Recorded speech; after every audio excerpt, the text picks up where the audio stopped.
What is up guys, welcome back to another GeekaWhat video, and today I've got a pretty special system in to show off. This is an esports oriented PC built by PC Specialist and certified by ESL themselves. Could this be the ultimate esports gaming PC build for 2018-2019?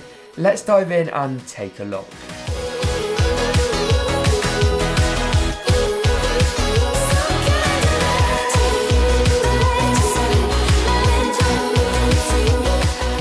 This system is poised to achieve some pretty phenomenal frame rates in a wide array of esports titles.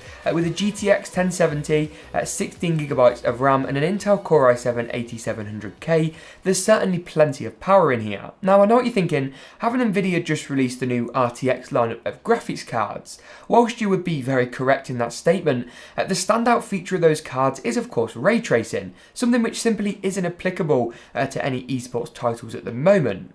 The GTX 1070 here has got plenty of packing power for esports games and some of the latest AAA titles, though I'll cover performance a little bit more in a moment's time. The CPU choice in this build is also pretty superb when you come to think of it, with a 3.7GHz base clock speed and 4.7GHz boost clock speed. That gives you some pretty phenomenal single threaded performance, which is going to be much appreciated by a lot of the esports titles. If you weren't aware, older games and esports games, they like fast single-threaded performance. They like 1 or 2 really fast cores, rather than being able to utilise 6 or 8 at once.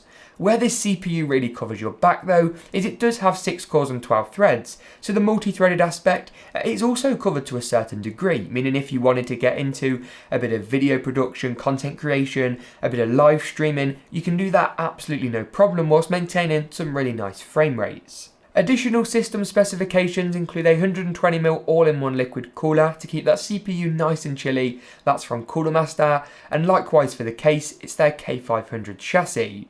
For the power supply, you've got a Corsair 750W unit that's nice and reliable, good to see a name brand PSU has been used here, and one that also provides plenty of headroom for future upgrades if you so desire.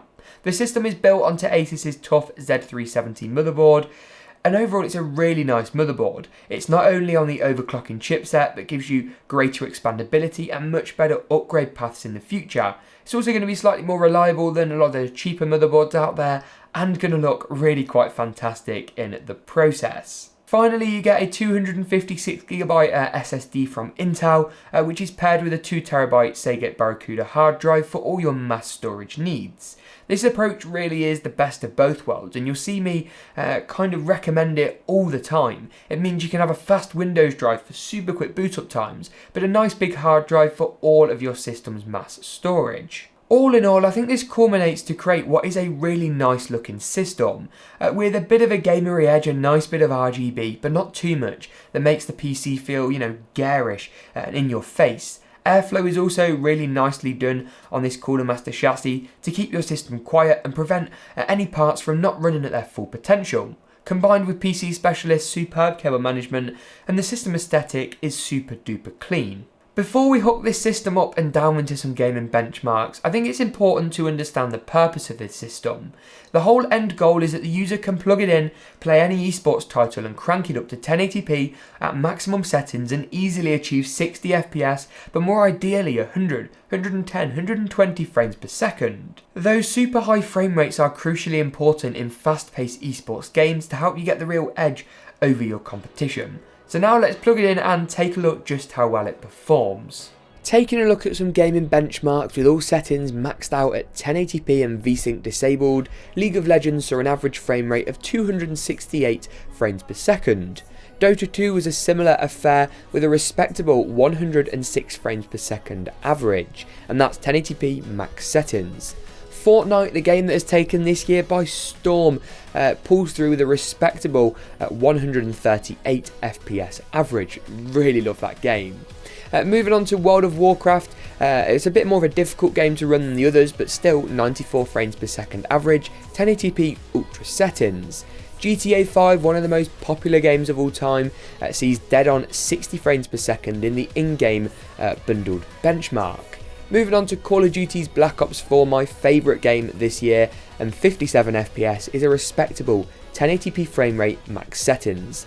Finally, in terms of CSGO, you're going to be seeing frame rates just ridiculous figures at 253 FPS average. With that being said though, what are my overall thoughts on this system as a whole? From the balanced aesthetic with a bit of RGB and a nice premium gamer oriented design to the pretty spot on parts selection, I have to say I'm impressed. Buying pre-built may come at a slight price premium to buying the components individually and assembling yourself, but if you're after a system that you want to know is going to work really well in those esports titles, hitting in excess of 100 frames per second, whilst also giving you options to play the latest AAA titles at some respectable frame rates, this may well be the system for you. If you'd like to learn more about this system or pick it up for yourself, I will link it in the description below, and you can find the written version of today's review with all the detailed testing methodologies linked in the card section here. If you enjoyed today's video, a big old like rating would be appreciated. Get subscribed if you aren't already, and as always, we'll see you in the next GeekaWhat video.